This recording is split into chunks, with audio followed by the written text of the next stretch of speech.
Steam had this on sale, let's go!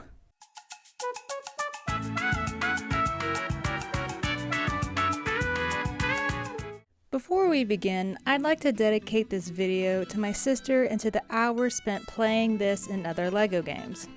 Without further ado, let's get into it. It's no surprise when a movie franchise begets numerous video game spin-offs. We've seen it time and time again, from back in the 80s till modern day. Conan the Barbarian, Tomb Raider, Star Wars, Alien. I could sit here all day and list them. I've even briefly discussed this in another video. In 2006, Traveler's Tales released LEGO Star Wars, the original trilogy, with the following complete saga in 2007. The complete saga is actually the very first video game I've played on console, so it has a special place in my heart. The momentum didn't stop there, however. 2008 saw the release of LEGO Indiana Jones, the original adventures, alongside LEGO Batman. A subsequent sequel came in 2009 with The Adventure Continues. Surprisingly, the Indiana Jones game was originally considered in 2005, along with the possibility of doing a James Bond title and something with Tomb Raider. However, Casino Royale made things a bit too dark for a younger audience, and LucasArts shot down the idea of a crossover between Indy and Lara. The idea was buried, much like Indy's artifacts. Jump ahead a few years to 2008. A brand new Indiana Jones movie was coming out, so the game became viable again. Production of the Batman game was delayed to focus on pumping the Indy game out. And so, with Kingdom of the Crystal Skull showing in theaters on May 20th, 2008, a mere 2 weeks later, LEGO Indiana Jones hit the shelves. Playsets were also released alongside the game. Indy was everywhere. I was in the theater. Shia LaBeouf was a greaser. Usually, I would dedicate most of the video to the game's plot and give a rundown of what happens. This time, that's not the case. The game takes the original movies and splits and edits them to fit into 6 levels each. The levels follow the movie storylines for the most part, but there are some changes, mostly to make it family friendly and add some humor. For example, some characters don't make their appearance at all in the game, or car chase simply wasn't included. Further note, between Gremlins and the Temple of Doom, the PG-13 rating was introduced because both films were too freaky for children. Temple of Doom especially because someone literally gets their heart ripped out, but whatever. The second Indiana Jones game focuses more on the Kingdom of the Crystal Skull, but it does revamp the ideas initially conveyed in its predecessor. I don't want to sit here and discuss the movie's plots. The game oversimplifies them and had some changes, but I mostly feel like I wouldn't be doing the original movies justice. Just replaying the game and working on the script made me want to do an indie marathon. So for now, I'll blabber on about the gameplay and mechanics instead. Good for you!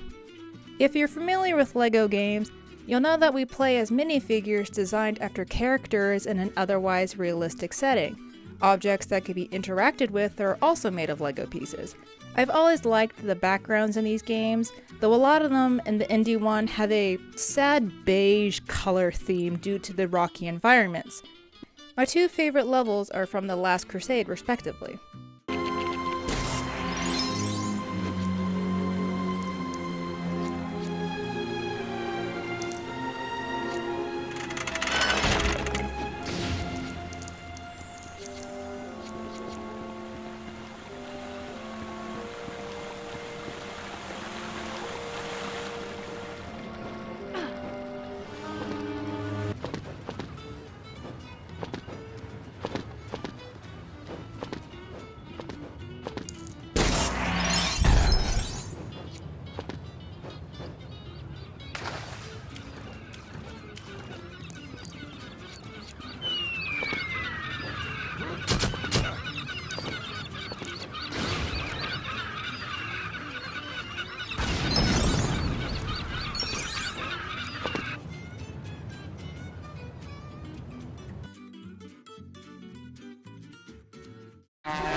Absolutely stunning.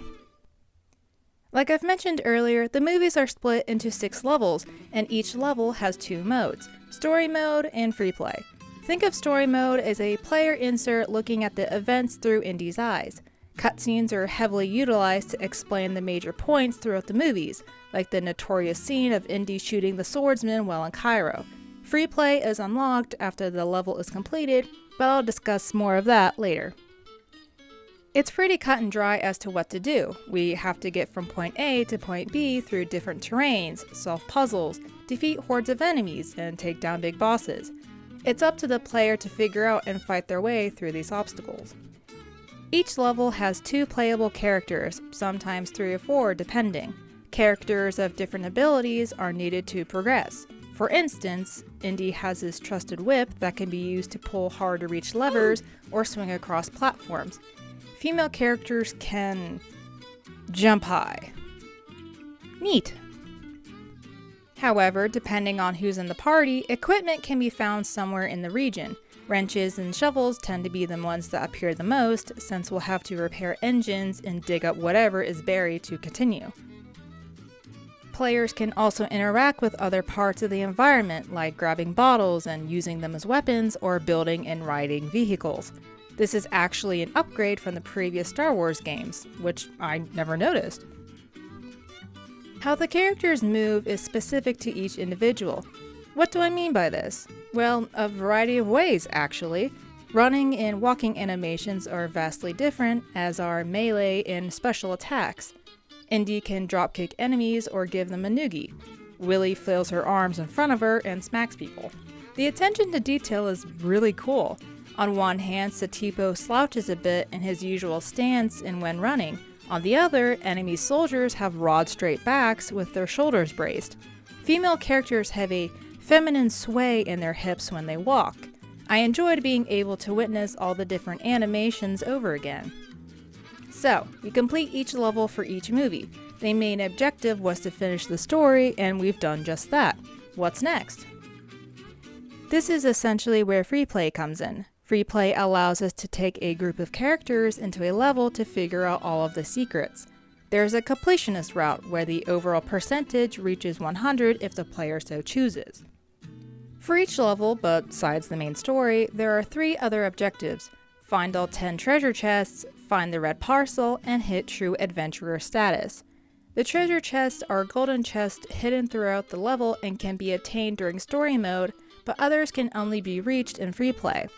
It could be as simple as using a small character to crawl through a door to reach a certain place, or it could be a convoluted puzzle, or as convoluted as it can be in this case. The 10 treasure chests make up 10 parts for artifacts. The artifacts usually relate to the level in some way, like an Anubis statue for the Well of Souls level. Additionally, collecting all of the artifacts unlocks 3 bonus levels. Raiders of the Lost Ark leads to the Young Indy level, Temple of Doom unlocks the Lost City, and the Last Crusade gets the Warehouse. Then there are the red parcels. There are a few unlocked at the very beginning of the game, but the rest are found throughout the 18 levels. Unlike the treasure chests, there is only 1 parcel per level. Again, certain characters are needed to reach the parcels, so getting them in story mode is a no-go. Once we locate the parcel, we pick it up and carry it a rather short distance to find a matching red mailbox. The parcels unlock extras, which function as either a fun bonus to make gameplay interesting or as a helpful tool. For example, fertilizer allows the player to make an animal poop when they ride it. Then there are the treasure multipliers, which can be stacked and get fat amounts of money. This brings us to the true adventurer status. This can only be achieved when a certain number of studs is collected. Each level also has a different number needed, so keep that in mind. Studs are the Lego equivalent of money, and money means more fun. There are various colors to collect, and each color has a different value. To reach 100% completion, you want lots and lots of studs. The purple stud is the most valuable, coming in at a whopping 10,000. The most expensive thing to acquire is the invincibility extra, which amounts to 1 million studs. Wow. When all is said and done, 100% is finally reached and studs rain down from the ceiling when running around the game's main HUD. So, Did I have fun? Yes. Did I feel nostalgic? Also yes. Do I remember being an absolute bastard when doing this with a player 2?